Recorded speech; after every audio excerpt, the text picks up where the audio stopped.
My name is Frank Hayes, and if you've ever spent a winter in a house you built yourself, you know the way the wood starts talking back to you when the cold comes in. It's a language of small groans and patient clicks, the kind of sound you only catch when you've learned to sit with silence. I hear it in the studs, in the long bones of the place. I hear it in the porch beam I planed smooth with my own hands, in the kitchen threshold where grieving feet taught the floor how to hold weight. Some people inherit silver. I inherited work. I can still smell the first time I cut into fresh cedar for these walls, the sweet, clean sawdust in the air, years ago when my sister was still alive and her boy was 7 and angry at a world he didn't understand. Evan. He'd watch me from the steps with that tough little face he wore like armor, swinging his legs and pretending not to be impressed. He was impressed. A boy always is when a board becomes a beam and a pile of nails becomes a roof. I taught him to measure twice because mistakes are expensive.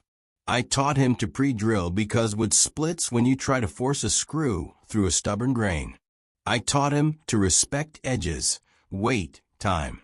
He liked the tool belt most of all. He'd put it on and waddle down the hall with a pencil tucked behind his ear like a foreman.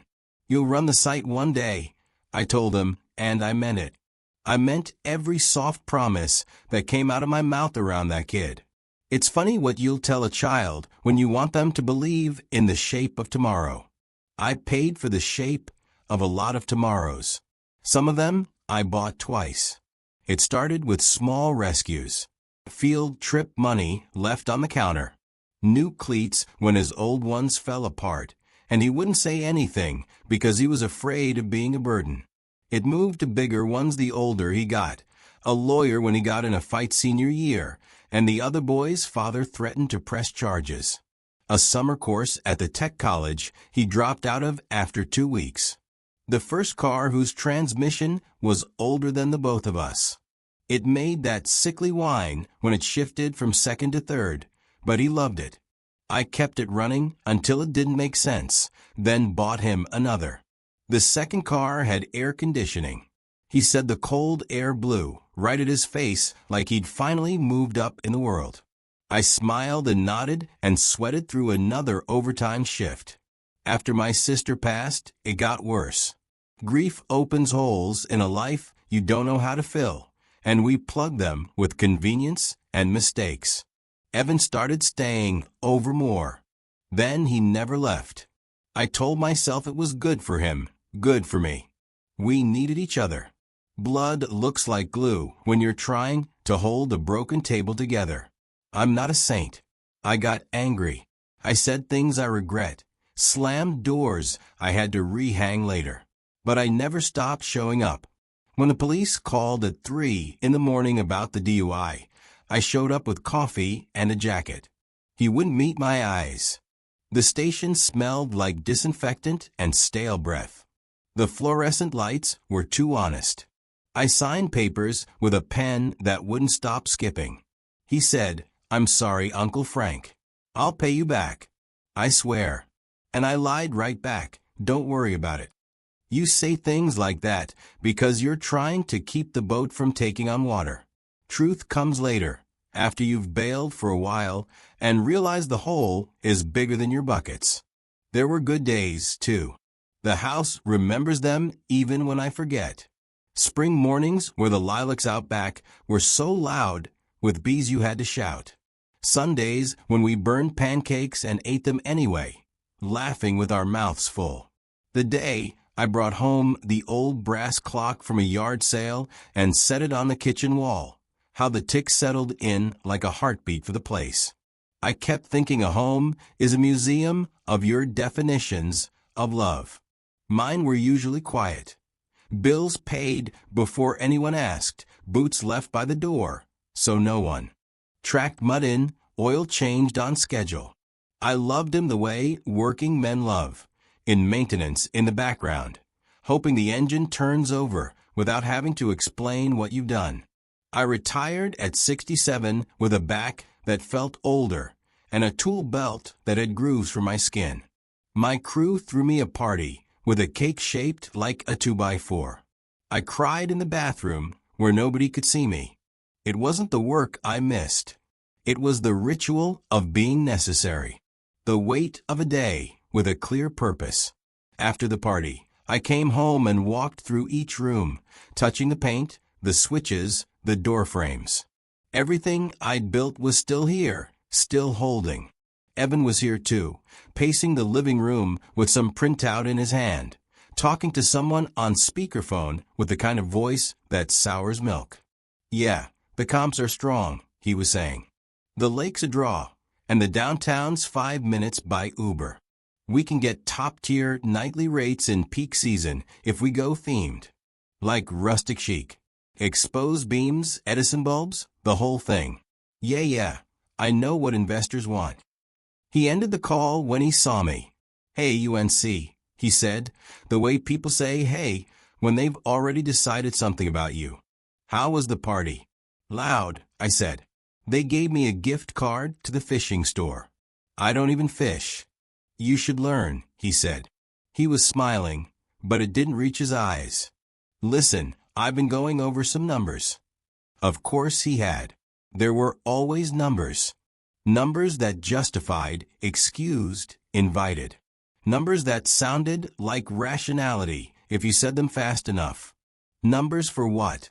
I asked, setting the clock key in the little dish by the sink. I wind the brass clock every Sunday. It's a habit that keeps time honest. For the house, he said. He held up a page with lines and line items, and a logo I didn't recognize. We've been sitting on a gold mine, UNC, and with you retired now, there's a chance to convert it into cash flow. Passive income. Smart money. There are phrases that make the hairs on a man's arms stand up because they've been used to sell him things he already owns. Passive income. Smart money. Gold mine. I leaned against the counter and waited, because I knew what came next would decide the tone of the rest of my life. He moved through the rooms as he talked, gesturing at walls as if they were blank paper, and my history was pencil that could be erased.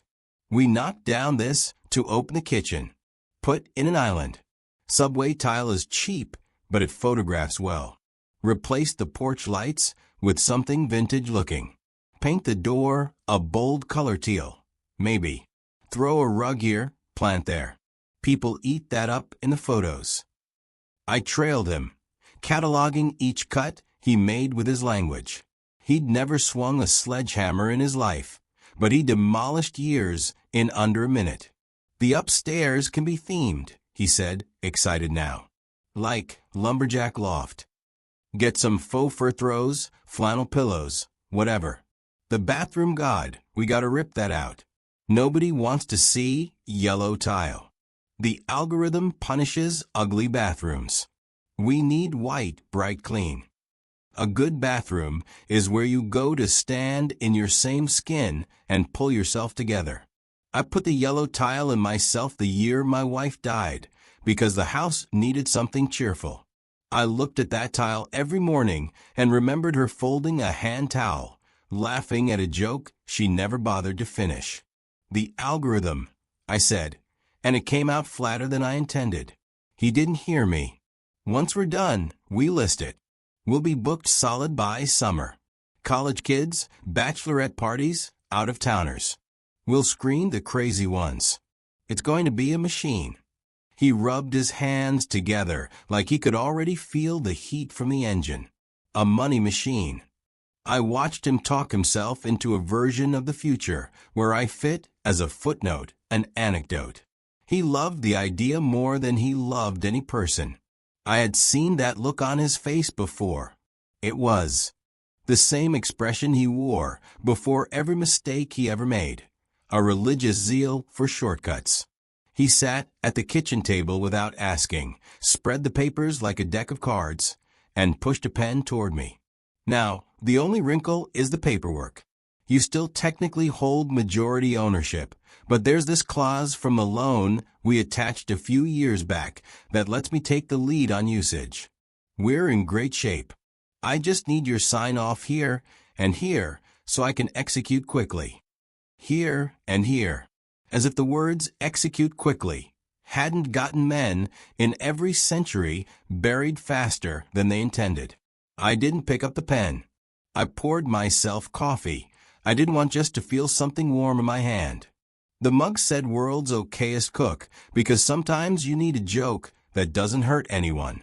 Evan, I said, what exactly are you proposing? He blinked, impatient. He'd already explained it in his head a dozen times to people who nodded. I'm going to convert the place into a short-term rental. It's the trend. It's the smart play. We'll use the equity to finance the remodel, which will raise the property value, which lets us refinance on better terms. It's simple. Everyone's doing it. And me, I said. Where do I fit in this simple smart trend? He leaned back and crossed his arms in that way he'd learned from men on TV who negotiate for a living. It always looked like a costume on him. UNC, you've had a good run here. You can stay with me at my apartment down on Benton for a bit while we reno. Or hear me out, you could move into a senior living place. They have activities, people your age. You'd make friends. Golf. Bingo. All that. Golf, I said. Yeah. You ever try it? I've held enough sticks in my life, I said. None of them were made to make me feel useless. He sighed and softened his voice, which somehow made it worse. Look, I know change is hard, but you of all people know houses are assets. You taught me that. Right now, this house is sitting. It could be working. That line. I had said those words to him once when he was 20 and lazy, when I thought I was teaching him how to see potential instead of escape. I looked at the clock. Tick, tick. The hands were where they always were at this hour, but suddenly I couldn't read them. You're not hearing me, I said. He smiled and tilted his head like a therapist trying to coax a breakthrough. I am hearing you. You're scared. But it's time for a change. It's all upside, UNC. Trust me. Trust me. The two most expensive words we have. He tapped the paper again, pointing at one paragraph I could have recited backward. This is all above board. I've talked to a guy who specializes in these conversions. He says places like this are prime if we do it fast. We'll get great reviews. And once cash flows strong, you'll see, you'll be thanking me. The coffee tasted like metal. I set it down carefully. My hand didn't shake, which surprised me. And where do I sleep during all this smart upside? He shrugged. I already said my place while we reno. After that, we'll figure it out. Maybe get you set up in something more manageable. Studio downtown. You like the diner there? Manageable, I said. You mean smaller. I mean practical, he said, annoyed at my stubbornness. You can't climb the stairs like you used to. This place is a lot. You've told me that. Let me handle the load for once. Let me put your investment to work. Investment. That word can make groceries sound like stocks and love sound like a bet. He slid the pen closer, as if proximity would do what affection had not. Just sign these. I'll take care of the rest. Outside, the light was going. Late autumn had that bruised sky that looks like it remembers every bad decision you've made. The porch light clicked on when the sun dipped under the neighbor's pine, the tiny sensor doing its job without needing to be convinced. I thought about the day I wired that light, how the copper felt alive in. Stood. We're not good, I said, though I kept my voice calm, the way a man speaks to a skittish animal because anger only makes it bolt. But we're not finished. He mistook that for consent. He always did. He slid the pen across the table until it touched my knuckles. Sleep on it, he said. I'll come by tomorrow. We'll get it done. I've got a call with investors at noon. Investors, I repeated. In my kitchen. In our asset, he corrected, eyes hard now. Don't be petty, UNC. You raised me to think bigger. I'm thinking bigger. He put on his jacket, that thin fashion thing with no insulation, and headed toward the door. The porch light bleached his face into angles. He paused with his hand on the knob and spoke without turning around. "Oh, one more thing. This is going to move quickly. Contractors are lined up. So you should start thinking about your next place. Maybe look this week. I can help you pack on Saturday. And, I don't want this to come out wrong, but don't drag your feet, okay? We need a clean slate to do this right. I'll find somewhere else to go," I said, my mouth forming the words before my heart approved them. Because a lifetime of keeping the peace is a hard habit to break. "That's what you're telling me." This time he turned, smile bright as a blade. "Exactly. See. You get it. It's not personal. It's just business." He stepped out into the blue cold, and the door closed with the gentlest click, a small, polite betrayal. I stood in the kitchen with my hand on the back of the chair, listening to the brass clock mark each brave second that followed. The house exhaled. The porch bulb hummed. Somewhere outside, a dog barked once, and then thought better of it. I reached for the pen and slid it back to the center of the table, like returning a knife to a drawer. I wasn't ready to hold anything that sharp. The clock said 6:23. It looked like any evening. The tiles were still yellow. The countertop still had the faint scorch circle from the time Evan set a hot pan down even after I told him not to. Everything ordinary held hands with everything ending. He thinks this place is a machine, I thought. He thinks I am, too. But I am not an engine. I am the man who keeps the lights on when the storm tells you what darkness tastes like. I wound the clock 3 extra turns that night, just to hear the ratchet sing. Then I made a sandwich I couldn't taste, sat at the table I had bolted together, and stared at the papers until the letters stopped behaving. If you've ever been told to find somewhere else to go by someone you once carried across a street because his shoes had come undone, you know the way a house can shift around you without moving at all. I didn't sleep. I listened to the radiators learn the cold and the wind find the little gap in the kitchen window I never got around to fixing. I could have patched it then, in the dark, with a strip of felt and 2 thumbtacks. Instead, I stood there with my hands on the sink, feeling the current of that draft slide over my skin like the future checking the locks. By morning, I knew 2 things with the kind of bone certainty that pays for itself. 1. He had already made calls he wasn't supposed to make. 2. He had no idea what it means to tell a man to leave a home he built. You can remodel a room overnight. You cannot renovate memory. You cannot evict a life from its own joists without the house remembering you did it. The coffee pot clicked on because I'd said it last night, a small kindness to myself from a version of me who still believed in mornings. The smell was almost enough to be mercy. I poured a cup, sat on the porch step, and watched the breath come out of me like smoke. Across the street, Mrs. Talbot in her pink robe waved, then pretended she hadn't when she saw my face. The world continues even when you don't give it permission. Evan pulled up just after 10, his car stereo too loud for the hour, a song with a beat that wanted money. He came up the path fast, already talking before the screen door could complain. "Good news," he said, breath fogging. "We're a go. Contractor confirmed. I got a guy to take the kitchen cabinets off our hands for a decent price. We start demo next week if we get moving on the paperwork. Investors are pumped. So did you sign?" I looked at him for a long time. He looked like every boy and none of them. He looked like someone who had never learned the cost of the words he liked saying. He looked like my responsibility and a stranger standing on my porch. I stood and stepped aside so he could come in, because I was still the sort of man who opened doors even when he was being shoved out of them. He brushed past, smelling like cologne too sweet for winter. He went straight to the table, the way a crow goes to a shiny thing.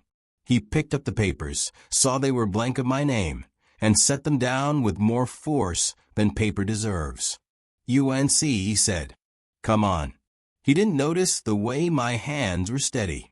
It was the smallest act of violence I've ever witnessed, that pen scraping across the table's edge as he pushed it toward me again. That sound was the last straw for something in me that had been bending for years. There is a moment when loyalty stops being a virtue and becomes a leash. If you're lucky, you hear the snap when it finally breaks. I didn't say the words I wanted to say. Not yet. I let the coffee warm my palms, and I let the clock speak for me. Tick, tick. The seconds were counting something besides time now. Evan, I said, and my voice felt like the edge of a new tool, sharp and honest. No. He laughed first, then stopped when I didn't. He spread his arms, papers crackling. Then you'll have to find somewhere else to go, he said, with the confidence of a man reciting a script he thinks can't be interrupted. Because this house is becoming my project. There it was. Clean. Shiny. Ugly. He stared at me like I didn't understand what he'd just done. I understood perfectly. I didn't pack that week. I didn't even touch a single drawer. People think betrayal makes you slam doors and break things, but the truth is quieter. It seeps into the corners of the house like cold air through an old frame. You don't rage, you listen. You hear the faucet drip in the bathroom you tile by hand. You hear the way the brass clock ticks like it's keeping score. You hear every board in the floor shift under your feet, as if the house itself is whispering. Did you hear what he said? I moved through the rooms like a man walking through the scene of a crime he hasn't reported yet. The kitchen smelled faintly of last night's coffee, burned to the edges, bitter in a way that lingered in the back of my throat. The mug I'd left in the sink still wore a thin ring of dried brown around its rim. The pen lay where I'd left it, centered on the table, its tip catching a sliver of winter light from the window. It looked harmless, like a relic from a life that didn't know it was over. Evan didn't stop by again that week, but his voice didn't leave. It played in my head at odd hours, looping between "it's just business" and "you'll have to find somewhere else to go." He said it like the words didn't cost anything, as if they didn't land in the center of a man's chest and lodge there like a nail in green, wood too fresh to pull out, too deep to ignore. I found myself talking to the house more than I talked to anyone. Not out loud, not exactly. It was more like I was listening and the house was doing the remembering. The porch beam creaked when the temperature dropped at night. I built that beam with my brother-in-law the summer before Evan was born. We spent a week arguing about whether to use nails or screws for the support braces. I won. The screws still held. 39 winters later, they hadn't budged. The bathroom smelled faintly of a lemon cleaner my wife loved. She used to hum while scrubbing the tub, an off-key tune that always got stuck in my head. I leaned against the doorway and stared at the yellow tiles, remembering the way she'd laughed when I installed the first one crooked and refused to fix it. "Leave it," she said. "It'll keep you humble." That one crooked tile was still there, third from the left, bottom row. Humility baked into ceramic. Everywhere I turned, something in this house had a story. None of them were for sale. I tried distracting myself. I went to the diner one morning, the one Evan said I liked. It smelled like frying bacon and burnt toast, just like always. Doris, the waitress who'd been there since I still had dark hair, gave me the usual nod and poured me coffee without asking. I sat in my usual booth, third from the window, and watched the trucks roll by on Benton Street. It should have felt normal. It didn't. The vinyl seat was cold against my back. The chatter around me sounded like static. Even the steam rising from my coffee didn't curl the way it used to. I realized it wasn't the place that had changed. It was me. I was looking at everything through glass, now close, but sealed off. I left without finishing my eggs. Doris called after me. "You all right, Frank?" "Yeah," I lied. Walking back up the driveway, the house looked different. Not physically. No walls had shifted. But I saw it the way Evan must have seen it. A structure, a marketable asset. Porch beams as rustic charm. Kitchen floors as potential for open concept. It made me sick. I paused on the steps, the wood groaning under my boots. I used to love that sound. It was proof of age, of time lived. Now it sounded like morning. At night, sleep didn't come easy. I'd wake up at 2:47 every single night. Not 2:46. Not 2:48. Always 2:47. No reason I could find. No wind. No pipes. Just me, wide awake, staring at the ceiling fan blades slicing through the dark. The heater would kick on 5 minutes later, its low hum filling the house like a tired old man clearing his throat. That was when the memories hit hardest. Not the loud ones. The small, detailed ones you forget you even stored. I remembered Evan at 12, standing on a chair, helping me paint the hallway. He got more paint on his shirt than on the wall. "You'll thank me when this dries," he'd said, dripping white all over the hardwood. I remembered him at 16, sulking on the porch after his mom died, the air heavy with rain and lilacs. He wouldn't talk to anyone, but he sat next to me for hours, just breathing. I remembered him at 21, fresh from a bender, eyes glassy, swearing he'd change. And me, driving him home with the windows cracked, trying not to gag at the smell of whiskey and regret. All of that, every paint stain, every late-night rescue, every silent moment on the porch was held inside these walls. And now he wanted to gut it like a fish for strangers with weekend suitcases. I started noticing small humiliations I'd missed in the moment. How he had spoken to me like a project manager, giving instructions to a subcontractor. How he'd used words like "we" and "our asset" while meaning me and mine. How he'd leaned on my loyalty like a man leaning on a fence he never helped build. The shame wasn't just from what he said. It was from how long I'd let myself believe I'd mattered more than profit. 3 days after the conversation, a white envelope appeared under my door. No knock, no conversation, just an envelope. Inside was a typed notice with contractor timelines, renovation permits in process, and a line at the bottom. "Please confirm your move-out date by end of week to avoid delays in project scheduling." My nephew, the boy I raised like a son, reduced me to a scheduling inconvenience. I sat at the kitchen table with that letter, and something inside me cracked, not loudly, not all at once. More like the sound of ice splitting slowly across a lake at night. It was deep. It was old. And it wasn't going back to how it was. The humiliation came in. Waves. One moment I was angry. The next I was numb.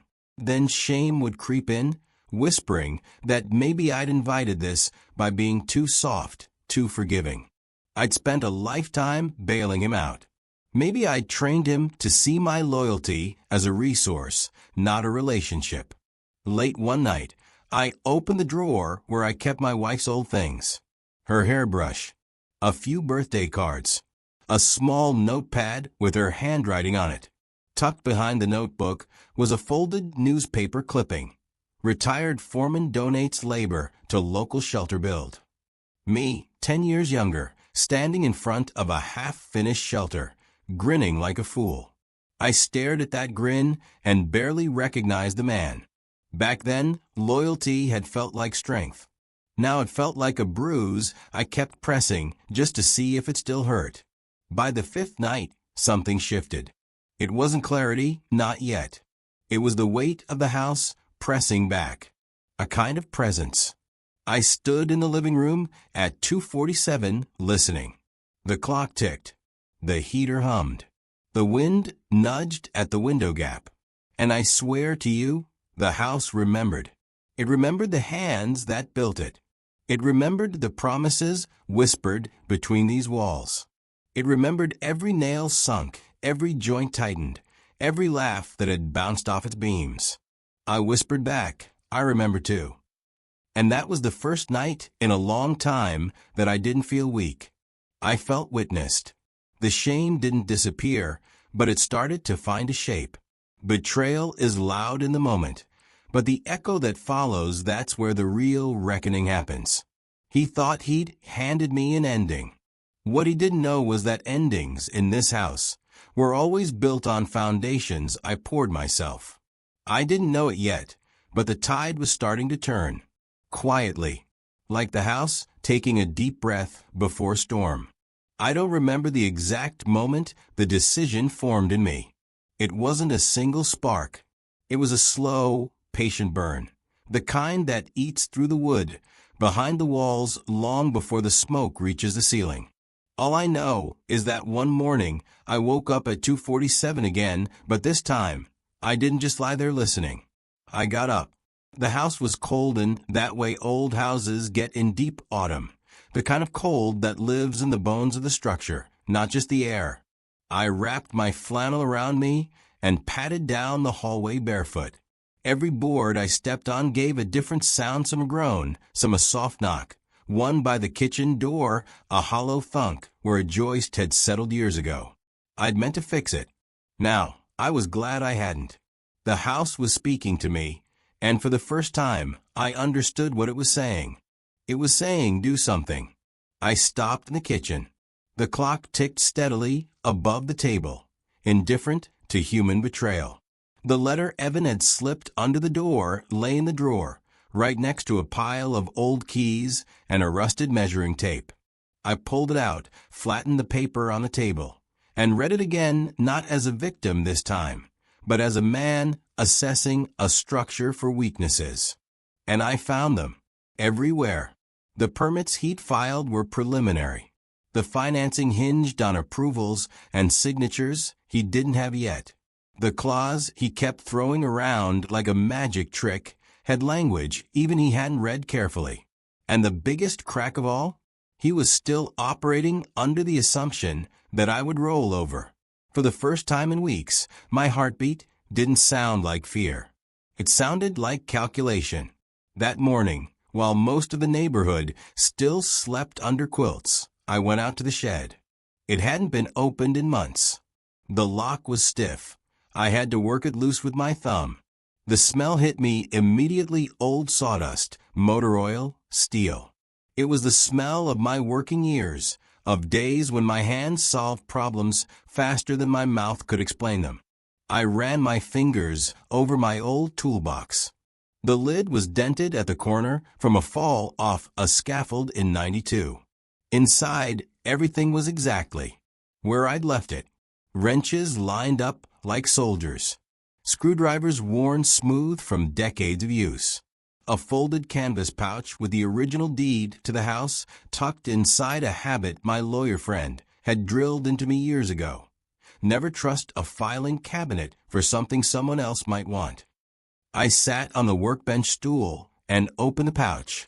The paper was yellowed but firm. My name stared back at me, black ink on a foundation of cedar and sweat. I traced the date with my finger. 1986, the year I laid the first floorboard. The year I promised my wife we'd never rent again. The year we called this place ours.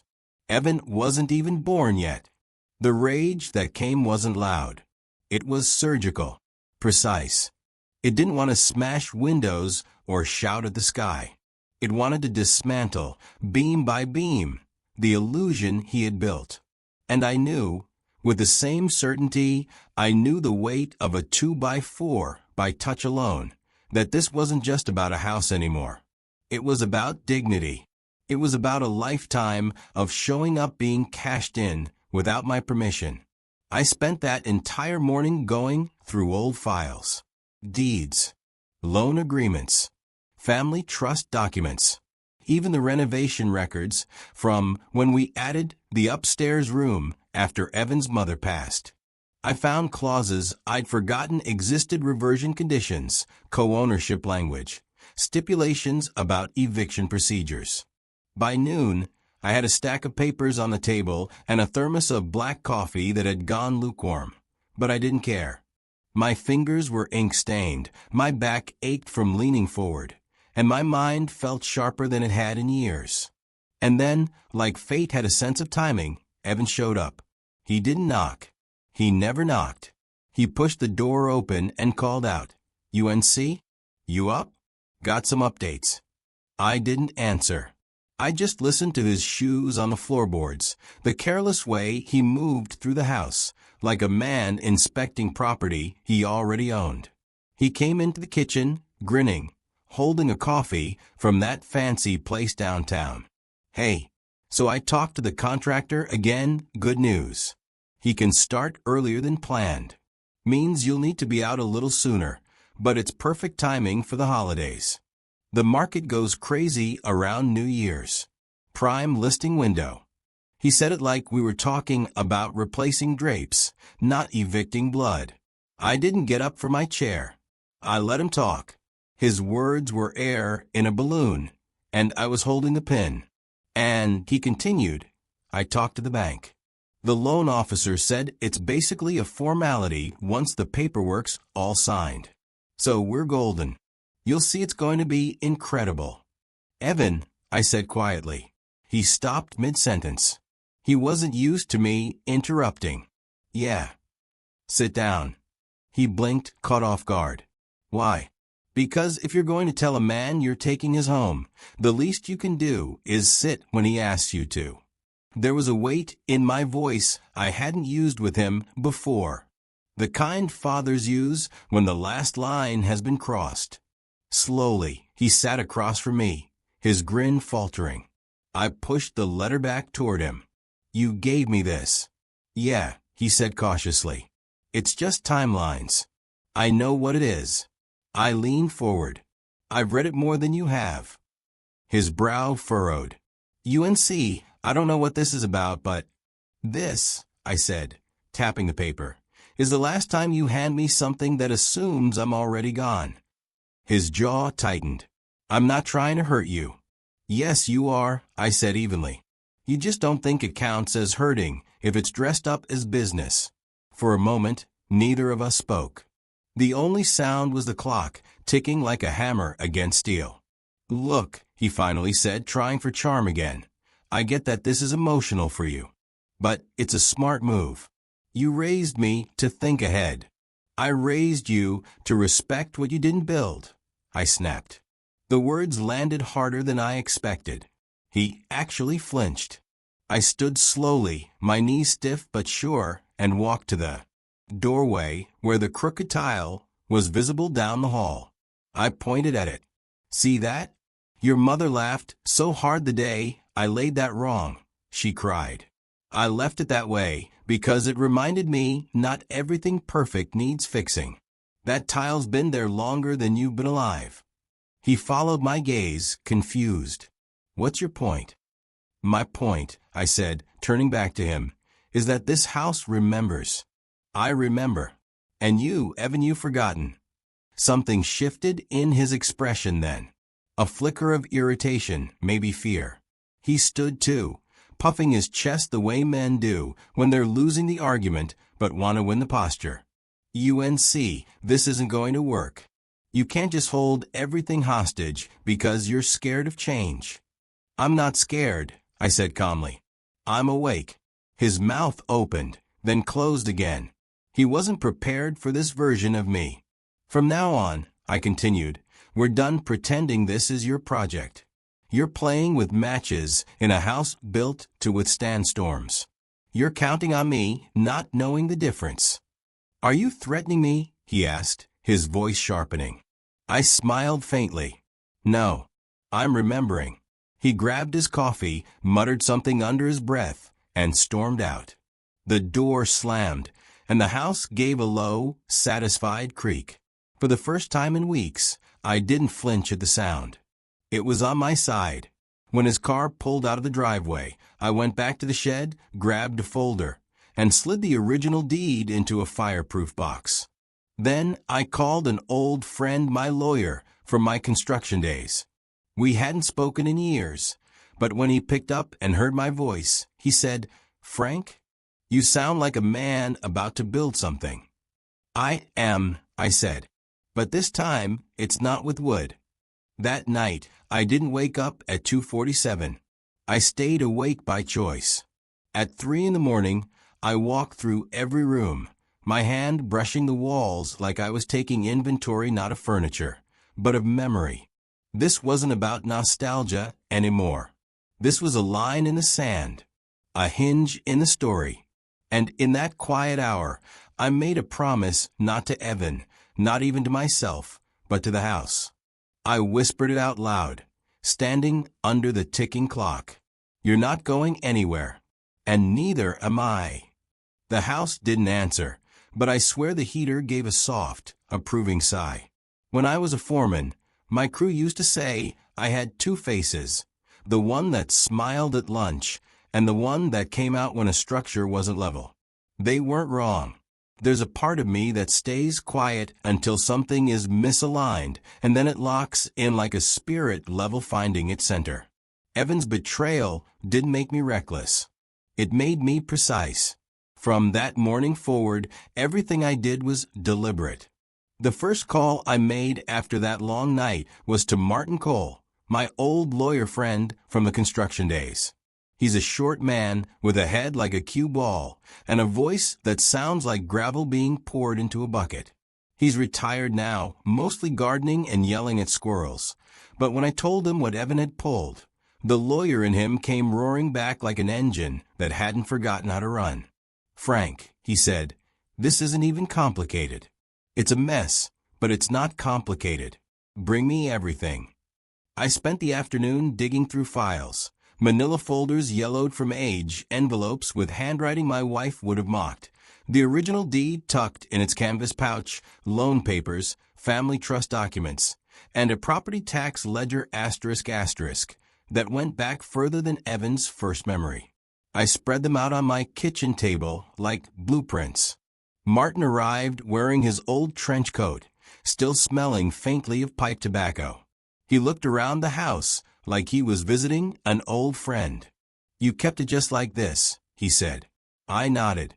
"He wants to gut it," he snorted, "over my dead body." We went through the paperwork slowly, methodically.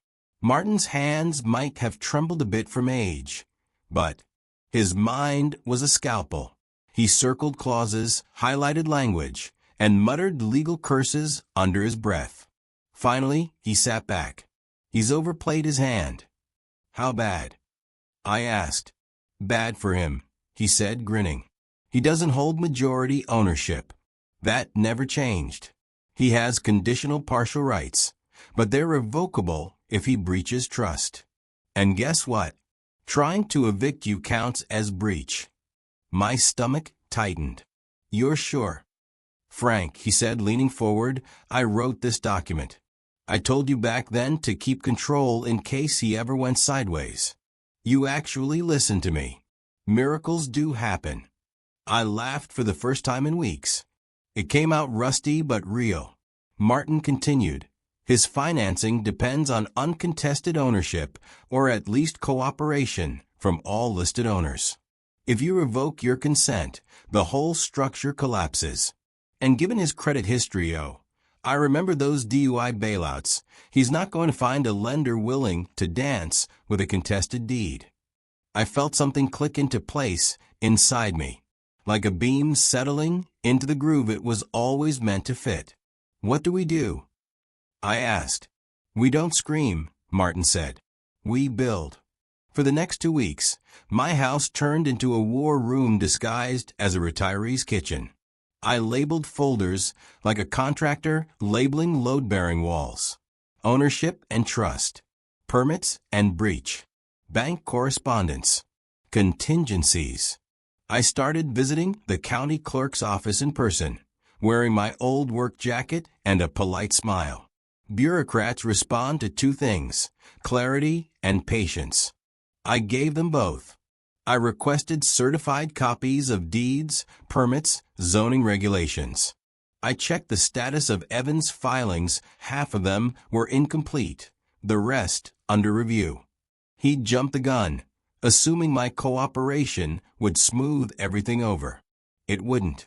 Meanwhile, Martin drafted a notice of revocation of conditional rights, citing the breach clauses.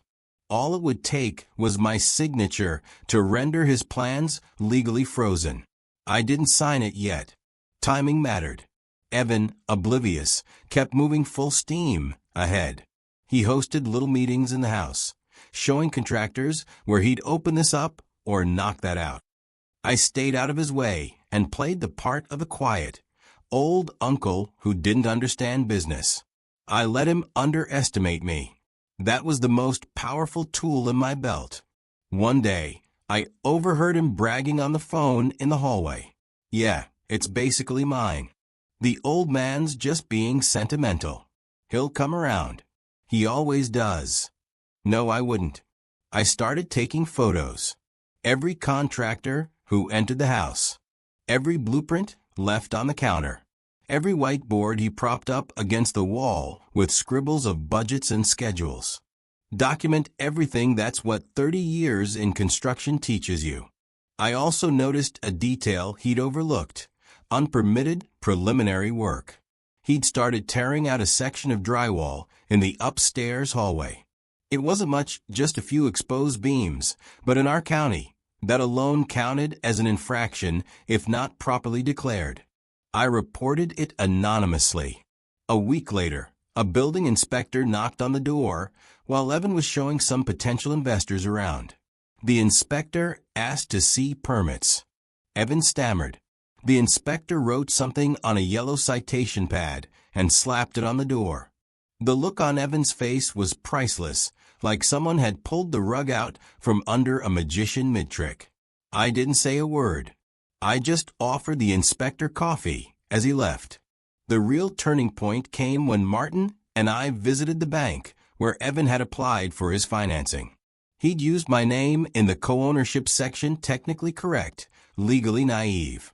The loan officer, a young woman with sharp glasses and a sharper tone, asked, "Are you here to sign off on the collateral?" "No," I said. "I'm here to withdraw consent." Her eyebrows lifted. "You're the majority owner?" "Yes." She clicked through her computer for a full minute, then turned the monitor toward Martin and me. The application depended on my signature. Without it, the entire file flagged as high risk pending cancellation. Martin handed her the revocation notice draft. "We'll be filing this by end of week." She nodded slowly, understanding more than she said. "Thank you for letting us know. This will change things." When we walked out, Martin patted my back. He just pulled the foundation out from under his skyscraper. Not everything went smoothly. Evan started sensing resistance, not from me, but from the systems he thought he could out-talk. Permits stalled. Lenders grew cold. The contractor he bragged about started backing away. He showed up at my door one night frustrated. "UNC, what's going on?" "The bank's giving me attitude. The inspector shut us down for some tiny wall thing. It's like everyone's turning against me." I kept my face neutral. "Strange," I said. "You sure you filed everything right?" He threw up his hands. "I know what I'm doing." That was his mistake. He thought this was about hustle. It was about structure. He was playing checkers on a chessboard. But there were setbacks too. One of the contractors, a loud guy with gold chains and a short temper, started spreading rumors that I was losing it, telling investors I was a bitter old man who didn't understand modern business. Evan leaned into that narrative, trying to paint me as sentimental and stubborn. It hurt, but it also told me something important. He still thought this was a popularity contest. He didn't realize it was a legal one. By the third week, everything was ready. The revocation notice was signed and notarized. The bank had suspended his loan. The county had flagged his permits for review. and Martin had quietly filed a petition to revert full deed ownership to me under breach of trust. All that remained was for Evan to make the final, arrogant push, and he did. He announced a soft investor event at the house. Some of them were family acquaintances. Others were strangers with too much money and not enough sense. He promised them final approval any day now. He even had mock-ups printed, showing Frank's cabin transformed into some sterile Airbnb fantasy with subway tiles and exposed bulbs.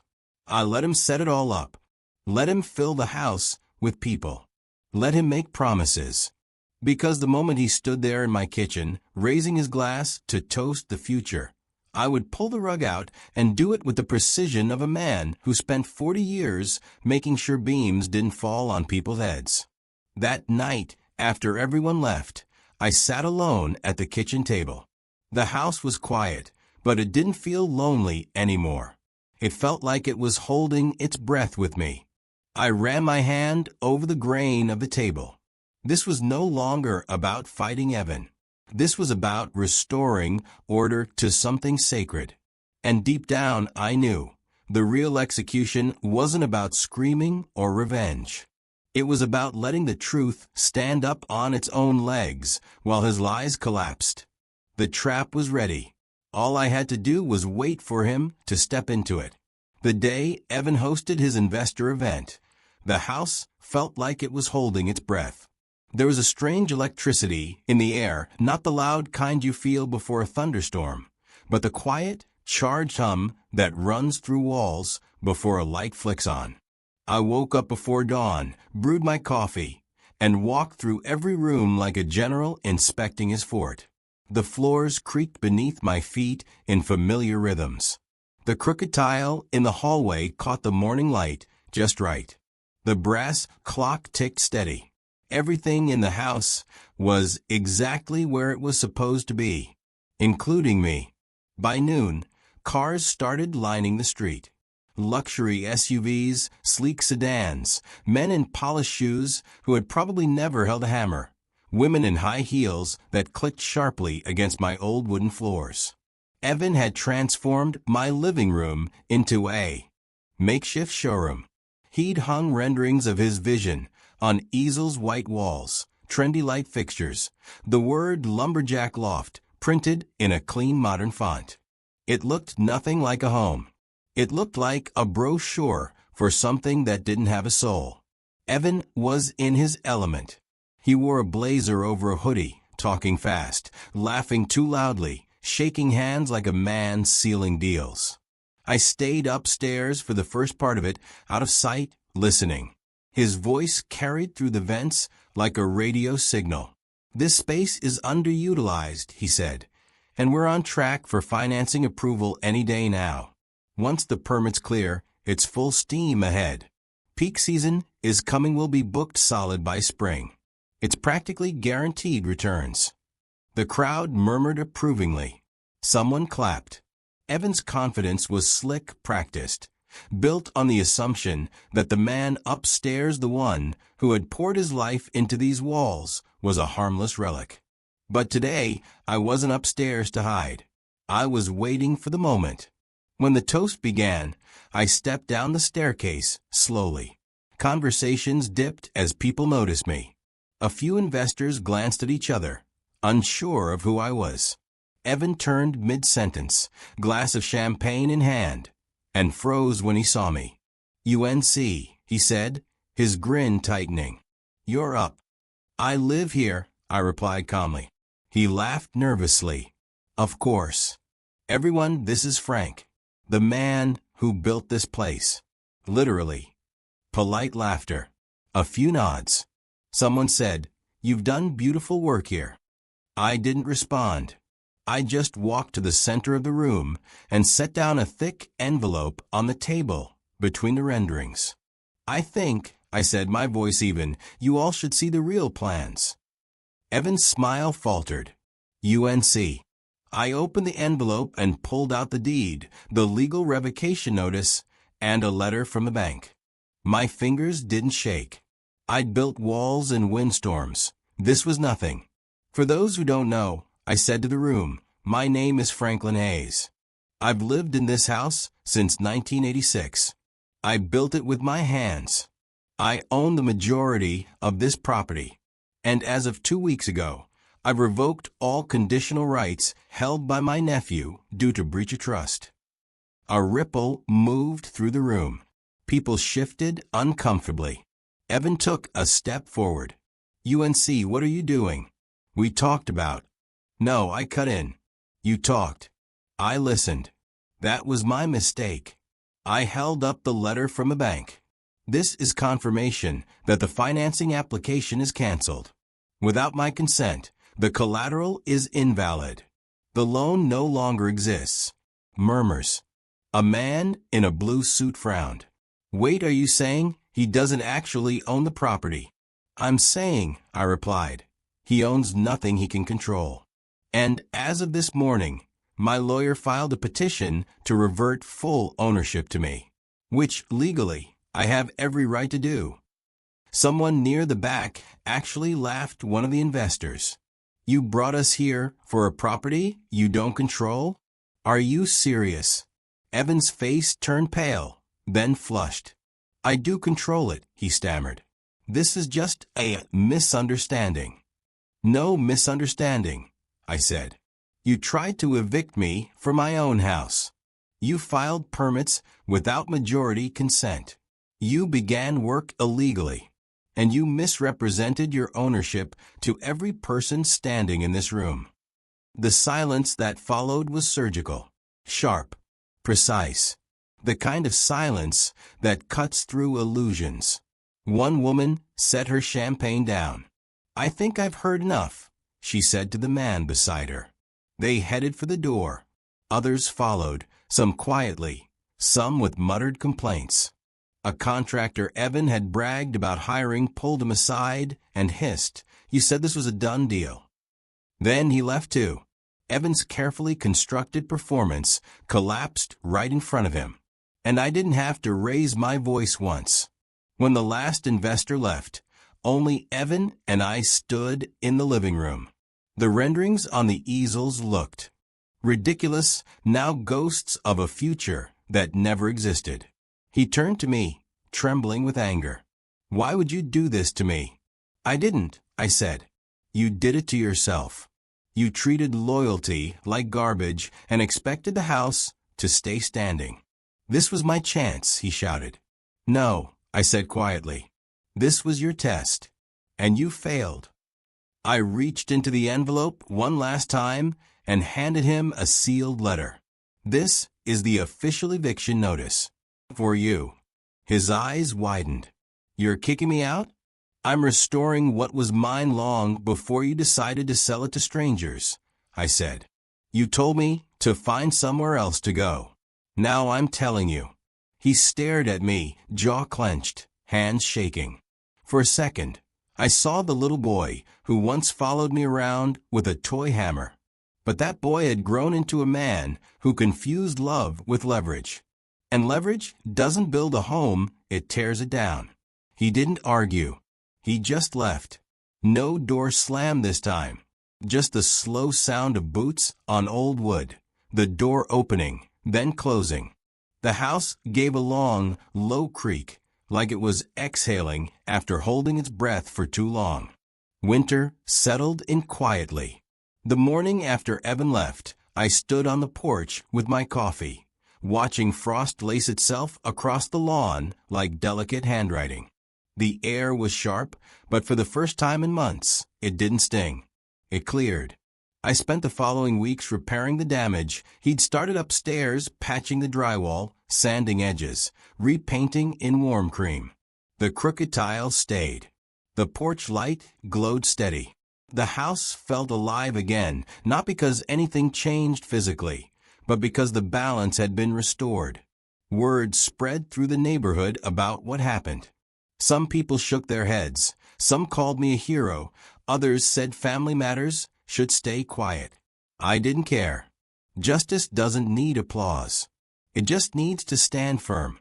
Evan moved into a small apartment downtown. His financing reputation took a hit. Last I heard, he was trying to pitch another project to someone else. Maybe he'll learn. Maybe he won't. But it's no longer my burden to carry. I didn't gloat. I didn't celebrate. I sat in my kitchen, listening to the clock tick, breathing in the smell of fresh coffee, and realized something.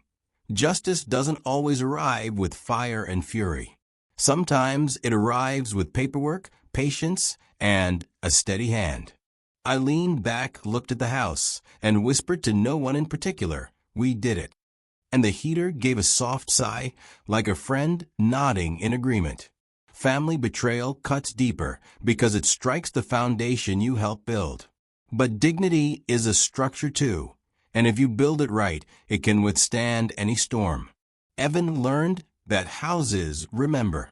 I learned that I do too. If you were in my place, standing in the home you built while someone tried to strip it for parts, what would you have done?